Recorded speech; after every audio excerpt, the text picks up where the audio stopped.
Mun ja Kallen häät on huomenna. Olit sä siitä mitä mieltä tahansa? Sitten mun on pakko kertoa Kallelle, että sä olet Iljan isä. Ja sen jälkeen se ei halua enää kuulla susta. Silloin kun Ilja sai alkunsa, me ei oltu yhdessä. Kalle antaa mulle anteeksi. Etkö sä osaa ajatella kuin ittees? Sä tässä hävät koko ajan poikas selän takana. Mä ajattelen sentään Sannin ja Iljan parasta.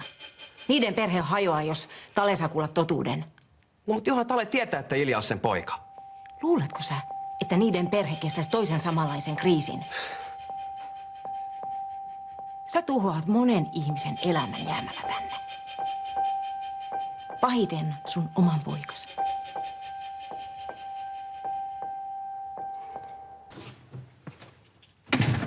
Moi.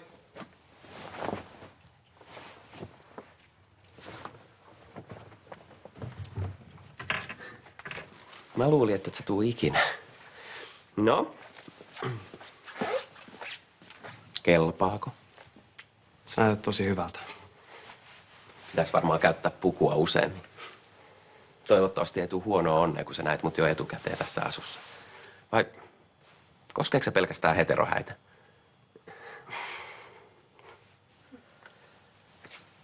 Ei. Onks kaikki hyvin? Sä vaan saa mut ihan sekasin. Niin säkin mut. Ajattele, että huomenna me ollaan aviopari.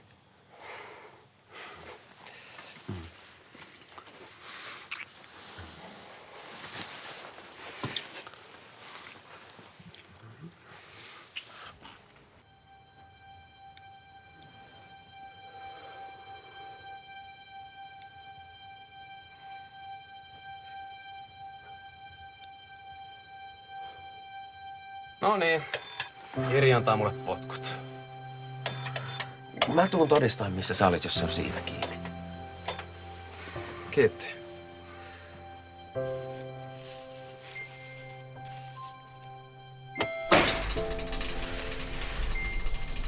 Oho. Ei jäätykään tänne koko päiväksi.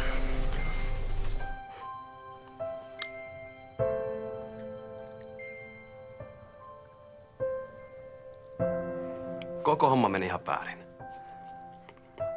Sen viestin ei pitänyt olla sulle. Tai siis, Janne laittoi viestiä mun puhelimesta. Niin? Ei mulla ole ketään toista. Tai siis... Okei. Ehkä mä tajuan.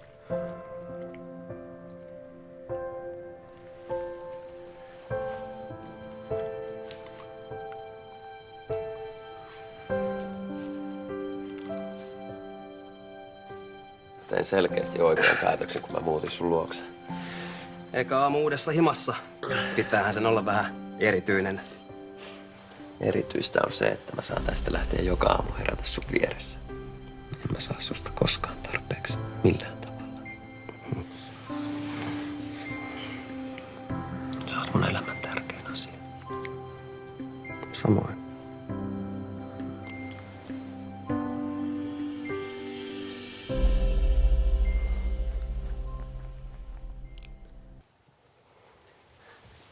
Meinaat sä pukee ollenkaan? Ihan kohta. Mä käyn vielä isän luona tarkistamassa, että se on saanut kaikki tarjottavat kuntoon. Ai sä meet jo nyt? Niin meidän pitää lähteä maistraattiin ihan kohta. Tää naimisiin meno taitaa jännittää sua vielä enemmän kuin mua. Mä rakastan sua. Niin mäkin sua. Onks mä koskaan tainnut kiittää sua kaikesta? Meinaat sä nyt jo pitää mulle jonkun hääpuheen? Sä oot vaan tehnyt musta tosi onnellisen. Niin säkin musta.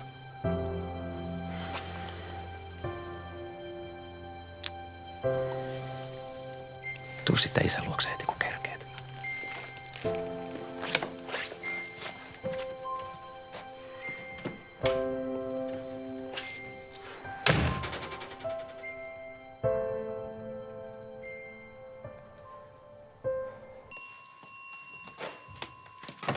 Moi. No, onks täällä päätetty jo kumpi on sulhanen ja kumpi morsiana? Kalle on just vetämässä huntua päälle. Arvasin. Kiitos, että järjestit tarjottavat. No se oli minulle ilo ja kunnia. Mun poika menee naimisiin. Sä taisit välillä jo menettää toivos mun suhteen. No en ikinä. Enköhän se ole minä, joka tässä se toivottomaan pitää pausun. No hei, Kallehan on niin kuuma, että ottaja riittäisi vaikka jonoksasti. Mulle kelpaa vaan yksi. Missäkään tämä yksi mahtaa viipyä? Aivan. Meidänhän kohta pitäisi lähteä sinne maistraattiin. Lari vaihtaa vapaatteet. Mä en voi uskoa, että me ollaan kohta aviopari.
Ootko sä täällä?